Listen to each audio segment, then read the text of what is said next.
کۆبوونەوەی حیزبە کوردستانیەکانی خورمات و جگە لە پارتی بەردەوامە بە مەبەستی گەیشتن بە ڕێکەوتن و کاری هاوبەش بۆ بەشداریکردن لە هەڵبژاردننی پەرلەمانی عێراق. ئەمڕۆ جارێکی دیکە لەسەر ئاستی باڵا لە بارگای ئەنجومەنی خورماتووی کۆمەڵی ئیسلامی حیزبەکان کۆبوونەوە. بەرپرسی ئەنجومەنی دووزی کۆمەڵی ئیسلامی دەڵێت کۆبوونەوەکان بەردەوامیان دەبێت بە مەبەستی گەشتن بە ڕێکەوتن لە سەر یەک کاندیدی هاوبەشی کورد بۆ هەڵبژاردننی پەرلەمانی عێراق. دیارە ئێمە دووس خورمات و حەقەت زۆر تەوەرما باسکرد لێرە لە کۆبنی ئەمڕۆوە، بەڵام گەیشت خاڵی کۆتا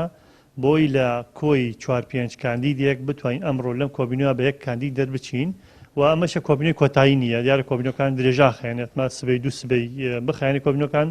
بەڵام ئێمە سەرجەم لایەنە سیاسیەکان متفقین لەسەر ئەوەی کە لێرە یەک کاندیدمان هەبێ، یەک دەنگ و یەک ڕەنگ ئیش بکەین بە ڕوحێکی باشەوە بۆی بتوانین ئەو کاندیدمان سەر بکەوێت. کورد لە خورمات و هاوپەیمانی و یەکدەنگی بە گرنگ دەزانێ بۆ تێپەڕاندنی دۆخینە هەمواری قەزاکە، هەر بۆیە هەموو هەوڵەکان خراونەتە گەڕ تا کورد هەماهەنگ بێت و دەنگەکانی پەرتەوازە نەبێت. حیزب و لایەنە سیاسیەکان هەمومان تاکید لەواکەینەوە جەخ لەسەرەوەکەینەوە کە ئەبێ یەک کاندید بێەوە بە یەک کاندید دەتوانین پرۆسەکە سەر بخەین و ئەتوانین کەسێک بنێرینە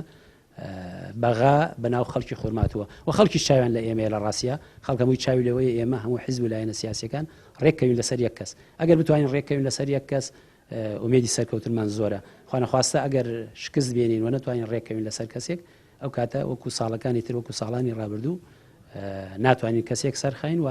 خەڵکیش لۆمەمانەکە خەڵکی خۆمان لەم شارە کە زۆر پێویستی بە کەسێکە دیفاعی لێ بکات لە بەغاوە لۆمەمانەکەن. دیارە هەموو لایەنە سیاسیەکان تاکیدمان لەسەرەوە کردووە لە پێشووترشا دیارە لە هەموو پرسە نیشتیمانی و نەتەوەیەکان هەموو لایەنەکان پێکەوبووین و کاربان کردو پێکەوە